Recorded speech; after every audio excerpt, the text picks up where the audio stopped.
back, little helpers. Today we have an exciting personality to go over. It is histrionic personality disorder. This was actually the PD that got me into personality disorders in the first place, because when I was dating my grandiose narcissist ex, I thought he had it. Turned out he was just a narcissist. But what is histrionic personality disorder? So this PD is not rare. It's actually got a lifetime prevalence of about 2 to 3% of the population. But it is rarely seen in research settings. And people don't typically come in for treatment of HPD. So this is a really, really under-researched personality disorder. However, it's still pretty prevalent in the population. So what is it like? Basically, these are very theatrical people. Their emotions are dramatized. They crave being the center of attention to the extent that they are uncomfortable if they are not the center of attention. So things like somebody else's wedding might actually be a pretty uncomfortable experience for them.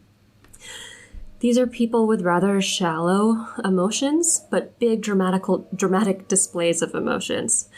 They might speak in kind of vague terms, so they don't actually get very specific about what they're feeling, but they show a lot of drama when they do it. And they tend to be over-sexualized. One of the ways they draw attention to themselves is by wearing colorful or sort of skimpy clothing, a lot of flirting, just any way basically to draw the attention to themselves. They also might be manipulative if that means getting attention. So Kibby, anything else to add to that? Well, I do want to add that it is weird as we're going through this series of personality disorders that we've really gone into our dating histories to really illustrate each one. So let's just take a moment and recognize all the fan messages that we've getting about how this is a weird thing that we're doing. But, you know, at least it's helpful in teaching other people how to avoid people like this. So neither of us have a histrionic person in our past. No, but I love people with histrionic personality disorders. I have a lot of friends, and I'm drawn to these people. I think we like colorful people. We like intense people. So I think I've probably had more histrionic personality disorder in my life than other people. But yeah, so just thinking about this disorder, I think it's a strange one because it doesn't seem to be problematic, right? It's really, if you think about it, it's like the actress. The one who's so dramatic, like a drama queen, right? And then they don't really cause a lot of problems. I mean, it's they don't hurt people like people with antisocial personality disorder. They don't try to compete or be mean or put down other people. I think that the major clinical problem with these people is that they might feel lonely or might feel like constantly unseen by others, or they feel like this distance from others when that's all they really want. So that's why there is kind of so hard to find in therapy and in research, because they're not really they're not coming out of the woodwork trying to find help, you know? Yeah, I will say that when I was reading about this, that was the biggest problem I was having. I'm like, what is the problem? I mean, extreme attention-seeking behavior isn't the best, but it's not clear that there's clinical significance there. But I think part of the problem is that because there isn't a lot of research, there hasn't been a very good etiological narrative. So we don't really know where this is coming from. But one thing I'm seeing is that there are descriptions of these people where, you know, they've got this shallow emotional experience or expression. Well, their emotions are shallow yet dramatic. They need to be seen by other people. It's almost as if they can only see themselves if there are mirrors around them. Like when they are alone, there's not much experience of the self. It's like the self just kind of dissolves. And it's only apparent to them when other people can see them. So unlike the narcissist who requires admiration to tell them, you are great, you are the best, it's almost like these people need other people to be there showing them that they exist at all.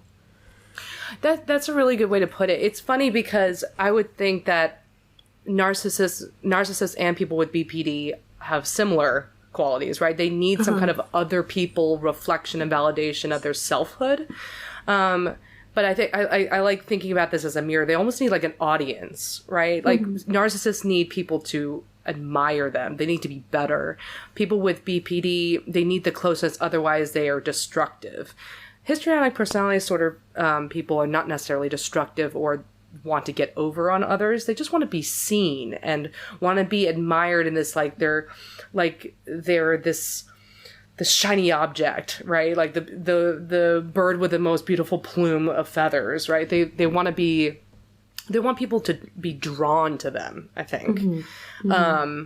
I mean, there's some examples that we were talking about that I like, where Michael Scott, as you mentioned, was a really good. Tell me more about Michael Scott from The Office.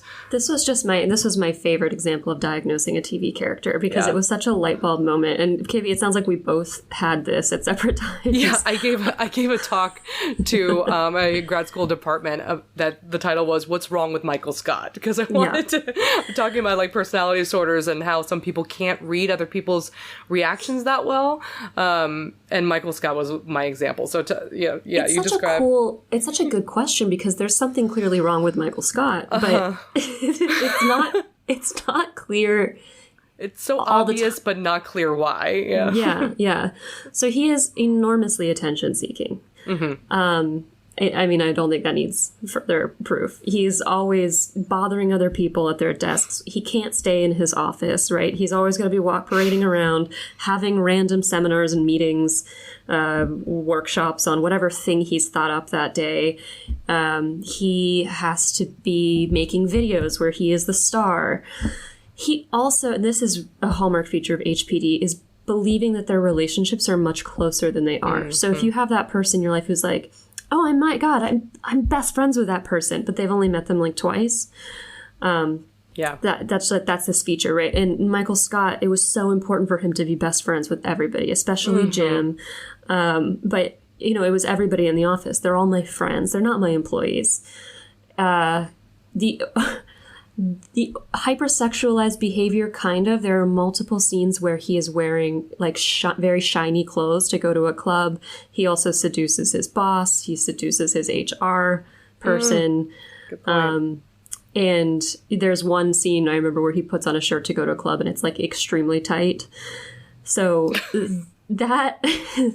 this particular symptom is easier to pick out with women, because women tend to get kind of punished more for wearing like skimpy clothes. It's referred to as slutty. And also women take more fashion risks, I guess. So it's kind of easier to pick out the people who are wearing very colorful. I think you're getting into a really interesting topic, because the problem with this whole diagnosis of this, or really conceptualization of this disorder, is that it's really gender biased. Mm-hmm. Women by far are more likely to be diagnosed with this than men. And there's some, I read something about how there might be origins in the classic idea of an hysterical woman, right? Like someone who's shows emotionality, but also sexuality, and is like going nuts when they feel emotional. But I think if we look at it as like, what's the personality problem? It's they don't feel seen. Mm-hmm. So they're trying to find ways to be seen, and they may be kind of manipulative or using kind of superficial tactics to get that. Yeah. And sexuality is one that has been reinforced for women, right? But in Michael Scott, from The Office, he does he uses sexuality a little bit less, but uses like, I don't know, his power, him being a boss, right? It would be a very different dynamic if he was just like one of the employees, right? Well, he also uses sexual humor constantly. Oh, right, yeah. Mm-hmm. That's what she said, that's his big joke, right? And it's like an inappropriate setting for that, the That's Office. True. Yeah. That's true. I think he uses humor in general to bring attention to himself, and it's funny to us, right? But it's not funny to anybody in the office. Mm-hmm. And he's very dramatic. He laughs very hard. His emotions are very showy, but not for very clear reasons. It's not like anything particularly devastating happened. That's why he's throwing a tantrum in the office.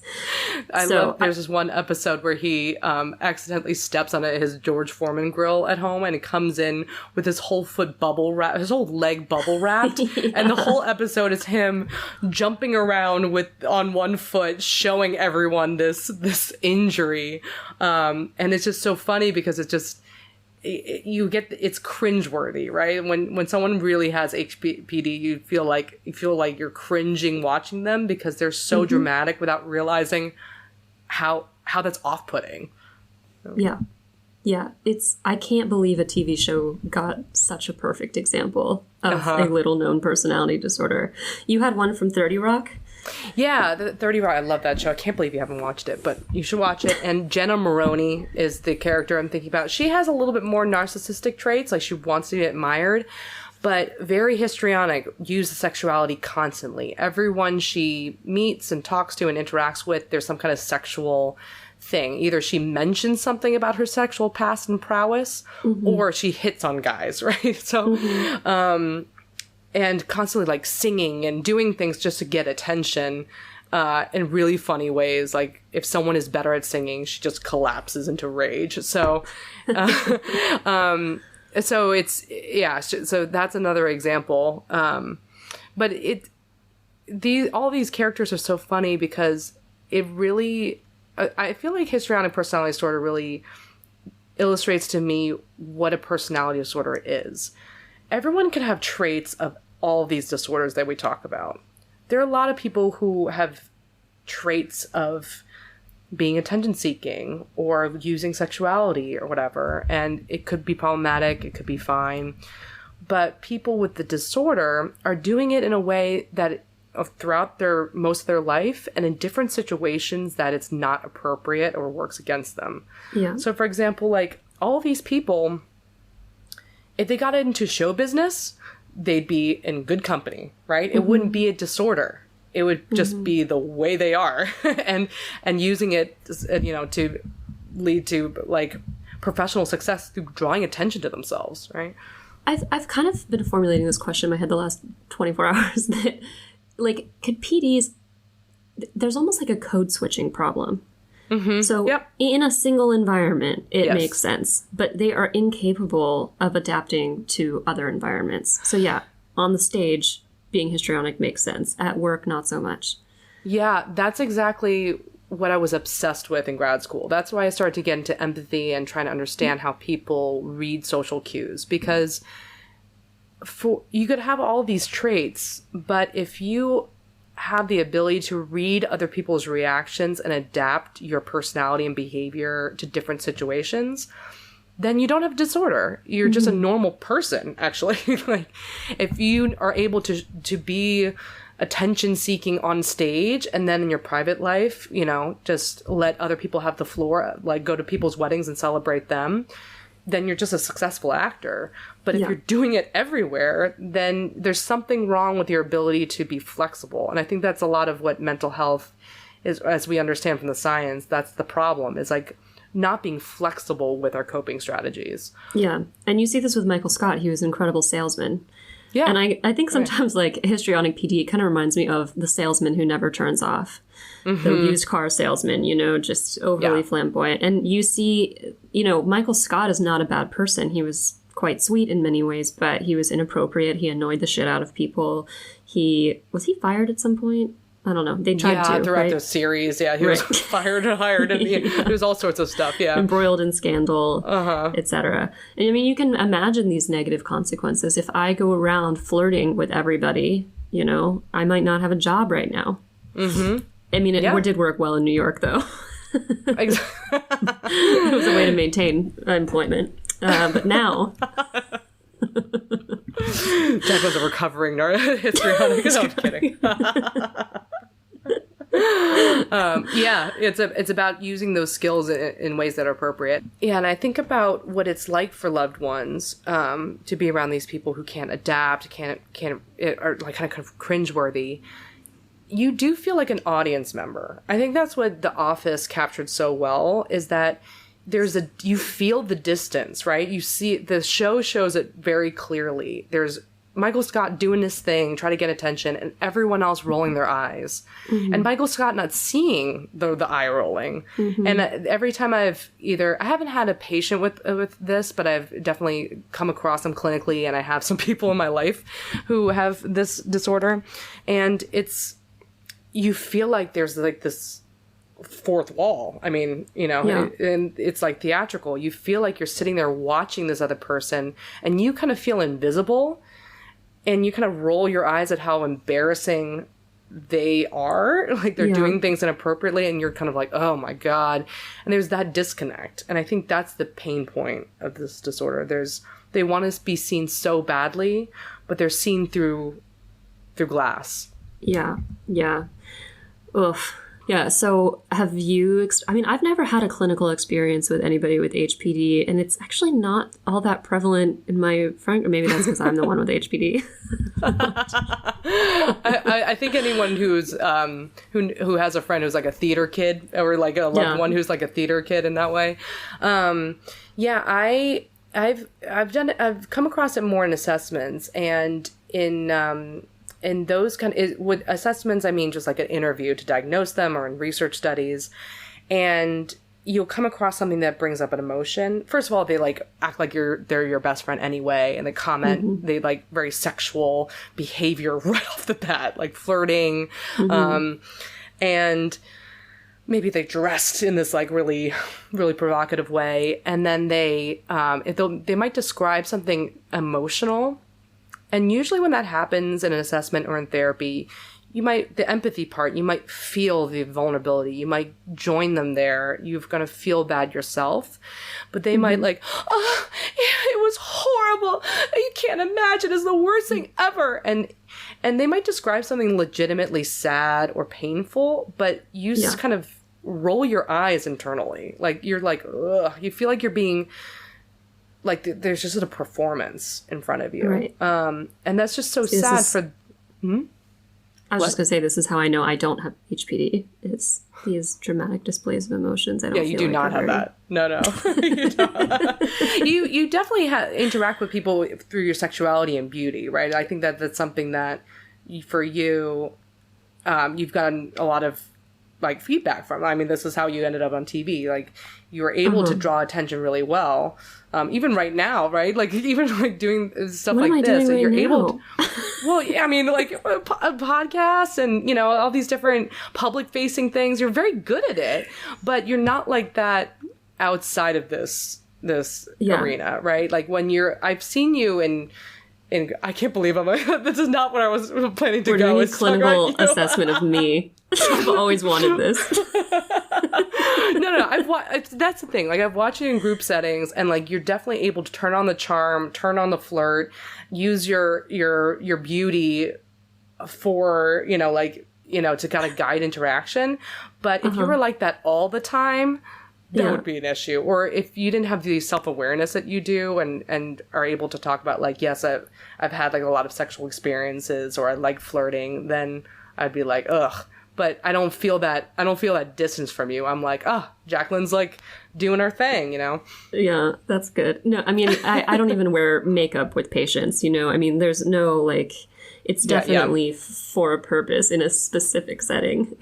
And then right. I think it's a skill. I think it's a really awesome skill when people do have that, when they're able to command people's attention, right? And that's a skill that just, if you know how to turn it on and off, that's amazing and really useful. But you know, it's when that creates that distance, and in situations where you want closeness, that's the issue. I'll give an example of someone in my life who has had that issue. I'm going to try to figure out how to talk about her in a way that it's not obvious who it is, but it's a girl who I think was raised with a lot of encouragement of her to use her sexuality to get what she wants.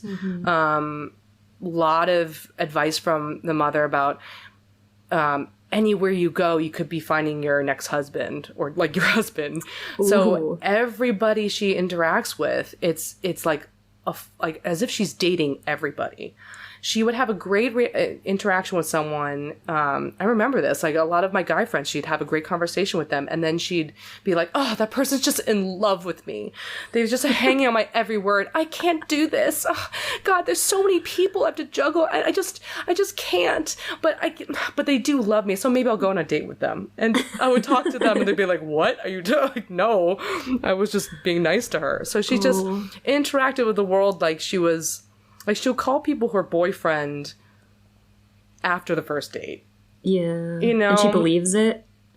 100%. Yeah, she'll go on a date with someone and we'd be out somewhere and we'd be trying to hail a taxi. She's like, no. My boyfriend has a car. I'm going to call him and he's going to come pick us up. And she'd call and he'd be like, why are you calling me?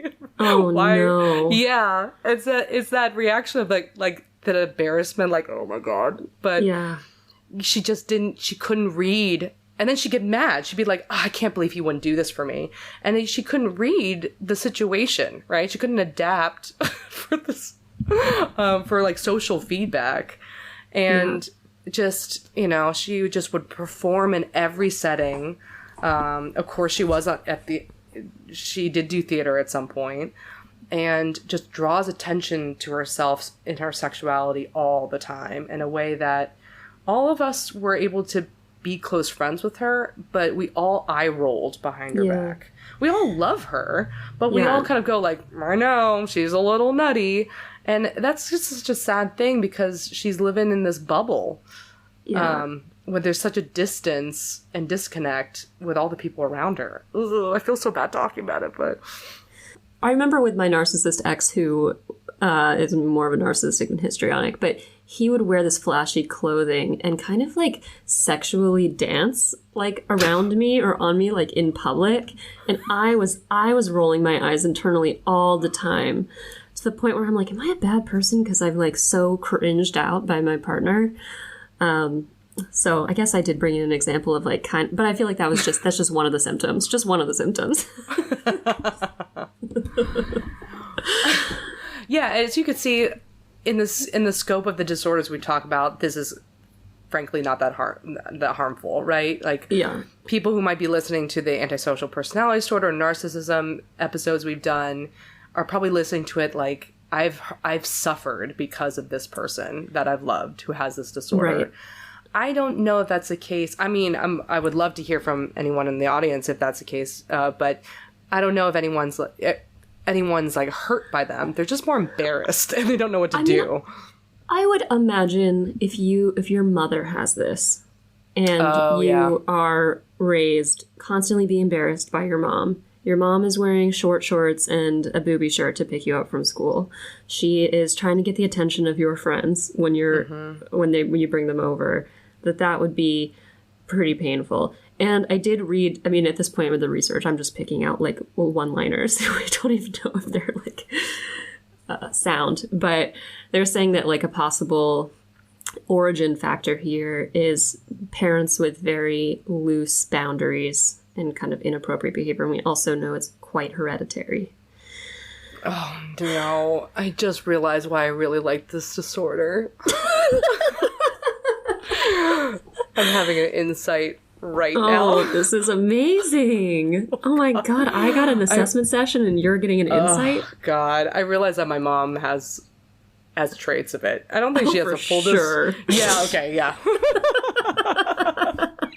It's so obvious when we say it, but my mom is just... I even know where it comes from. She feels so unseen by her own mother that she'll do anything to be seen and recognized and loved, right? And the thing that my grandmother used to praise her about was her looks. And the thing that my mom does really well is command attention. Like if you get in a room full of people, she's hilarious. Yeah. She draws the attention to her with a crazy story. Sexual stories too. Yes. Oh my God. Oh my God. This is why. Yeah, and at least she knows how to turn it off sometimes. But I do have, oh my God, I'm realizing so much. I mean, that's why there's that audience feeling where I feel like, this is why I'm interested in empathy. Now this all makes sense. I feel sometimes unseen by her, because she, if anything is happening in an interaction, if I'm confiding in her, I'm looking to her for support, she draws the attention to herself with like a story or a joke or something silly or her own emotional expression, which is often very dramatic.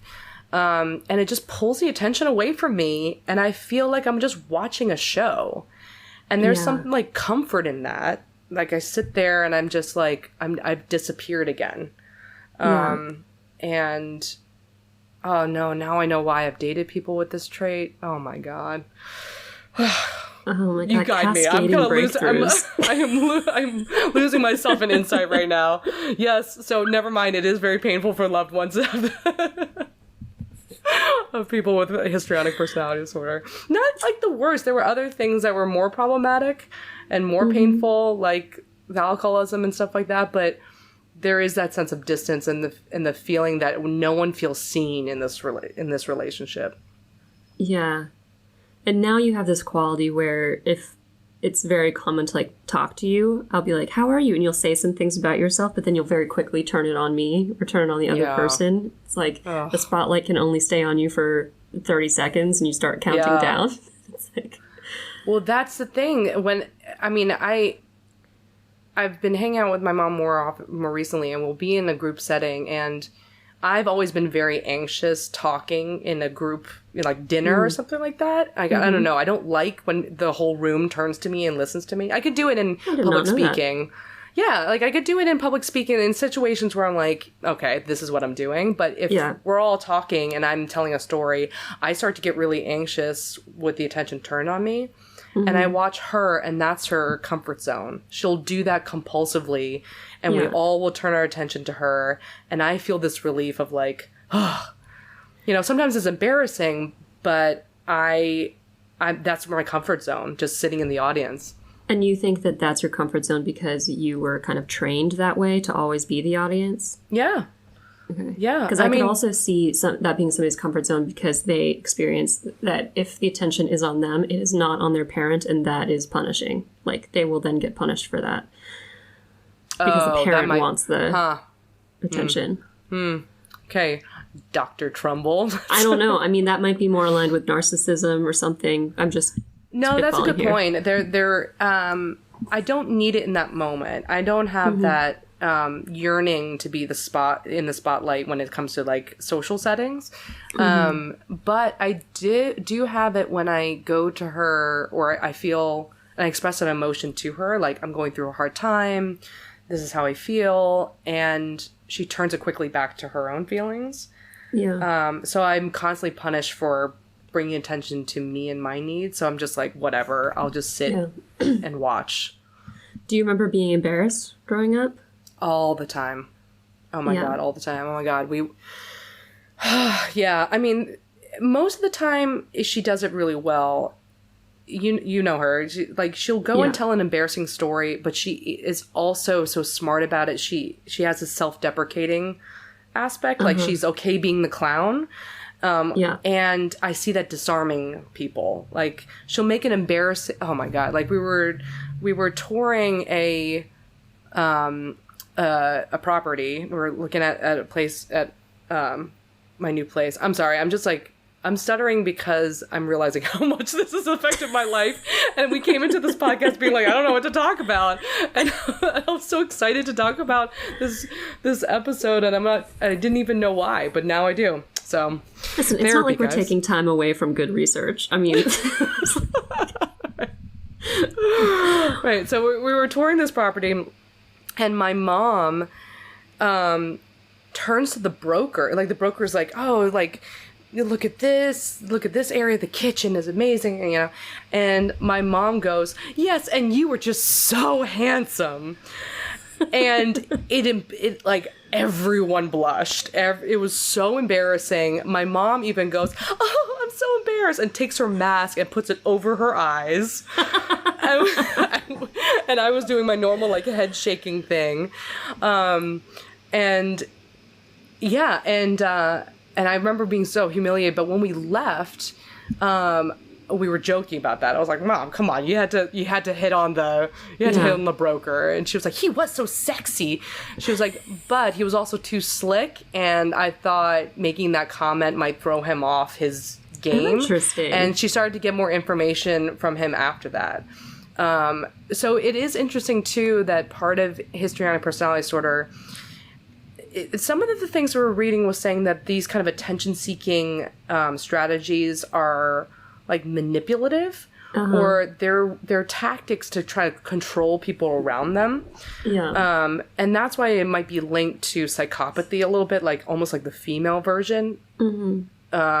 I have a hard time understanding why, but I could see that if it's about like using this kind of interpersonal tactic to try to control and manipulate people to do things is not like direct, right? Yeah. She doesn't go and say, hey, I would like for you to give me this information. She like throws them off with this super inappropriate sexual comment. And then like, I don't know what happens after that. I was too embarrassed. I walked away. But yeah, it's like a tactic. Another example of the same situation was she wanted to put a big TV on some wall. And she was like, oh, I'm going to put this big TV. And we're all joking like, that's going to be too big, Mom. Like, And she was like, well, then everyone can see what kind of porn I'm watching.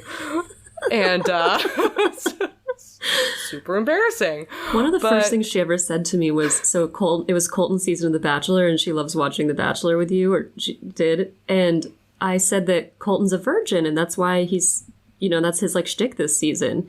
And I was like, yeah, people think he's gay because he's a virgin. She was like, being a virgin doesn't make you gay. It makes you stupid. Ha ha ha ha ha.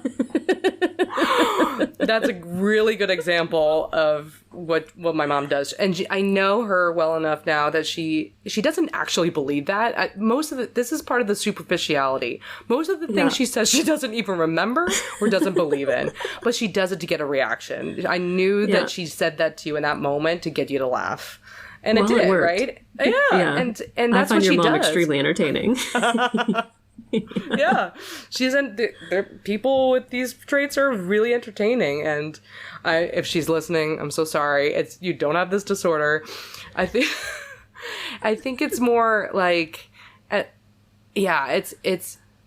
it's this kind of trait that gets a lot of feedback from others, and if they don't value themselves outside of these things, like outside of the sexuality, outside of this attention seeking qualities, then that's when the depression happens. Because I think they have to feel like they constantly have to keep that up. They constantly have to be sexy. They constantly have to be skinny and attractive and be flirting with people. Otherwise, they feel worthless. So I think that's people with this disorder run into huge problems when they age. Oh yeah, because one of their major tools is taken away, and women tend to feel invisible as they age. Mm-hmm. So that would be a cool study. That would be a cool study. And you could see that in Hollywood, right? Like, all these women are getting a lot of plastic surgery. I know my mom and other people that I know who have these traits constantly get worried about aging. Mm-hmm. And, because that's their main tool for feeling valuable to others, right? Yeah. And the people who are able to healthily adapt and say, okay, I'm losing something important, but I'm also gaining something else, like wisdom or life experience, then it's less problematic. So treatment. We know very little. One thing we know, and this is just an exciting tidbit, is that they can be very sexual towards their therapists. So that's something that therapists have to watch out for. The only therapist that my mom really liked was a really attractive male therapist. And he really did a lot of good, because she was the only one. He was the only one that she would consistently see. Oh, God, I really hope she doesn't listen to this. But it's really hard to treat. There really isn't a lot of evidence-based treatments for this. I do see that there's some therapies that have had some success. Again, very limited evidence, but functional analytic therapy or psychodynamic therapy. I think therapies or therapeutic approaches that really focus on the relationship really are effective. I saw that's the process that actually does help them, is working with the relationship between the therapist and the patient. Because at first, the therapist might feel like this patient crosses boundaries, right? Is inappropriate, feels like superficial, like there's a lot of frustration and distance between the two. And on the other side, the patient who has HPD might have like a lack of trust, a lack of really opening up, wants to entertain, wants to spend the whole session telling crazy stories, but not really being vulnerable. So working on what happens in the therapeutic room is actually going to be really helpful for these patients. Yeah, I saw one paper that kind of worked on some, they didn't really call it exposure stuff, but they were making the patient interact with others without wearing makeup, for instance. So trying to kind of counter some of the automatic behaviors, see that they can receive attention in normal ways. Yeah. For I think that's more internal attributes. That's the key thing that I saw in the literature, that the job of the therapist, or even job of loved ones maybe, is finding a way to meet their need to be seen and loved and recognized and appreciated, without having to resort to all the different strategies they tend to use, like sexuality, attention seeking, and things like that, like things that are problematic. Yeah, this is why, so I'm really interested in identity development, but there's very little research on it because it's really hard to measure identity and self-concept clarity. Like there's a measure, but there's just one. And this seems like a prime example of a disorder that would really need some help kind of building a center. Yeah. Like building an identity center so that they're not just a house of mirrors, just being reflected constantly. And I don't know, maybe something like transference-focused psychotherapy could have a shot there. I don't know. Mm-hmm. Yeah, I know that schema therapy is another good one, and that therapy is a cognitive behavioral therapy, mostly cognitive, but it'll identify core themes or core schemas that a person has, not just in HPD, but all kinds of disorders. It basically will look for the kind of needs that were left unmet in your childhood. And those needs can be safety, being seen, emotional, security, and all the different kind of needs a child has, and identifying what was missing and then how you compensate for that missing need. So, for example, with HPD, it would be, I'm not seen, I'm not important, I'm not interesting. And if I am interesting or important or exciting, then people will love me, right? So it's easy to see how this would be so adopted from a parental figure. Like if you have a mother or father who is just attention seeking all the time, then you learn two things. One, I'm not important or interesting enough to warrant receiving attention. And two, this is what you do to get it. Like it's modeled for them. Yeah, so, I don't think it's an accident that I've, developed a career of listening to other people's emotions. You responded in the opposite way. Like, this is my role versus I'm going to take on my mother's role. I'm going to do what my mom did. That's true. And that might be because I identify with my father more than my mother. If we were more similar, I think that'd be the case. But I wasn't, like my mom, I wasn't reinforced for my necessarily beauty or sexuality or things like that. I was reinforced for my academic achievements. Right. So maybe that's a histrionic, maybe that's a strategy of trying to get worth through the thing that works. But that's a weird thing. HPD, like other personality disorders, are very hereditary. It's about looking at sibling studies and twin studies. There's a 67% chance that if your twin has it, you'll have it. So that's wild. It's really not there's only very little amount in your environment or the way you're raised that actually leads you to being histrionic. So that's strange. Well, then scrap what I just said. I mean, well, then maybe I'm more histrionic than I thought. I don't know. This is, I'm just going off the rails because I'm cracked right open right now. I know, I'm loving this. This is so cool. I know, I feel really vulnerable. Oh, let's keep the spotlight on you. How does that feel like? No, really uncomfortable. Really uncomfortable, and this insight is coming to me now. Uncomfortable because I think someone else is going to be upset. That's what I'm saying. By the attention. Yeah, okay. Yes. Ugh. Being punished for having the spotlight. Yeah. I realize that, when someone asks me how I am, and I spend a lot of time talking about that, I feel bad because I'm feeling like I'm doing something wrong. I'm taking the spotlight from you, and that's not okay. Yeah. Right. All right. Well. I mean, I imagine that's how a lot of partners of these people feel over time. Yeah. And Well, daughters and sons.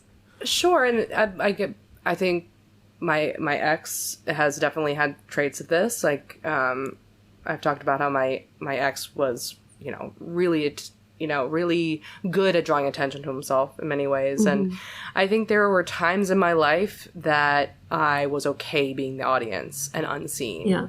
Right? That I was just like, I'm comfortable here. I'm comfortable watching the show.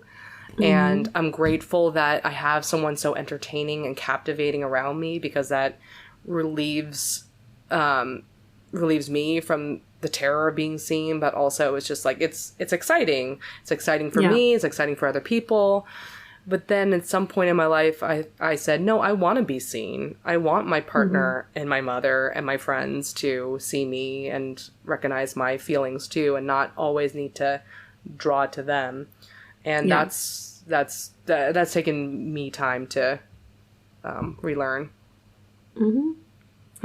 Oh, I love this episode. I don't know if anyone else will, but I'm really enjoying it. These therapeutic sessions. Jeez. I was about to come in and be like, we don't know anything about this disorder. There's not a lot of research. I only know it, in a cursory way, but no. This feels like, and this is like the Michael Scott effect. Like, I know Michael Scott. I feel like I've met that guy. I felt this way a lot about a lot of characters on The Office. They did a really good job of mimicking actual archetypes. And so even though we never see HPD in the research, and people are questioning the validity of it as a diagnosis at all, it seems like one that we kind of intuitively recognize and have had experience with. It's just either we didn't get harmed by it, or we didn't recognize that the harm was happening.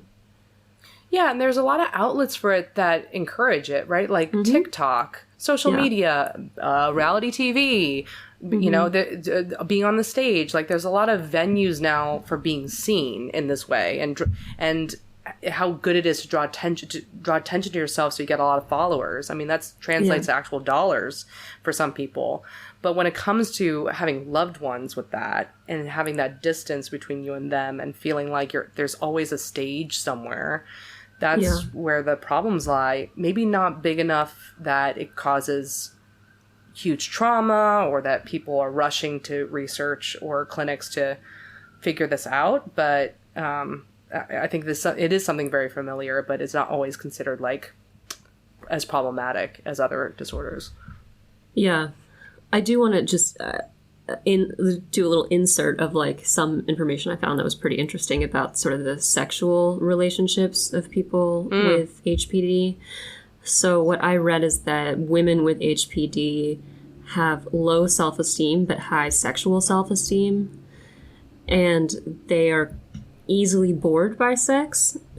And so that means that they're more likely to go to ratchet up what they need. They're more likely to have affairs, or potentially seek novelty. But and this isn't particularly surprising, because there's probably a lack of actual connection.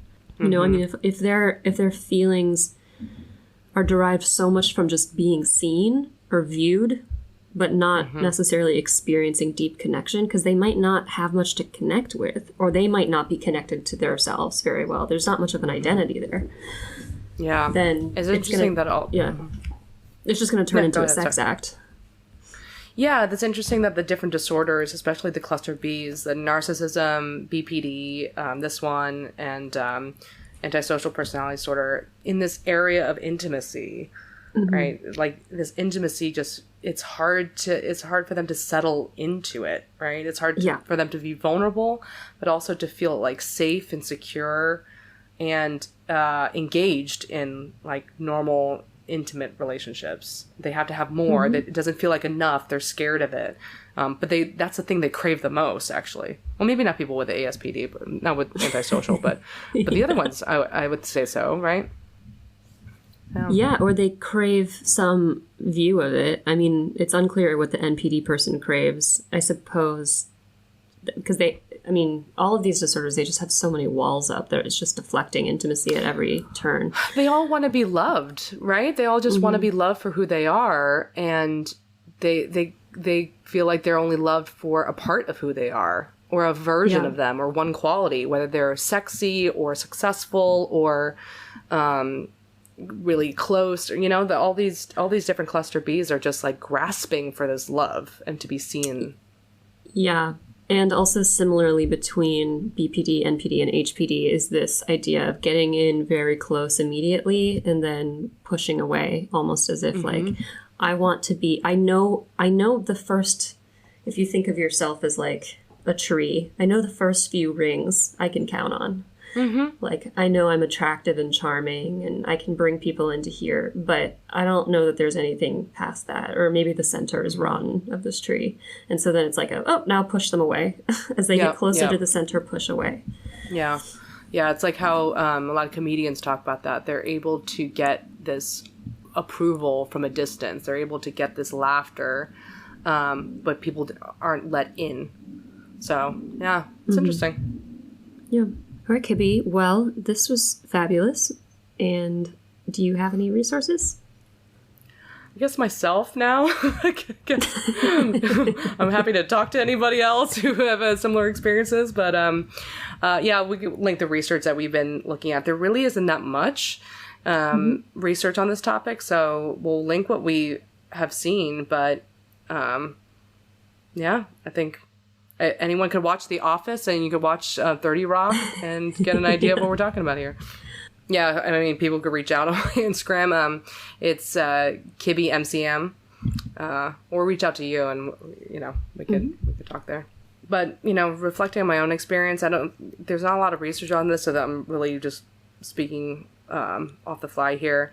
But for tips for the loved ones, it's just recognizing when you feel unseen, like I'm talking about, and finding ways to like work with a therapist or learning skills to identify your needs and really communicating it to others, because not everyone is going to be like this loved one who has a hard time taking attention away from them, right?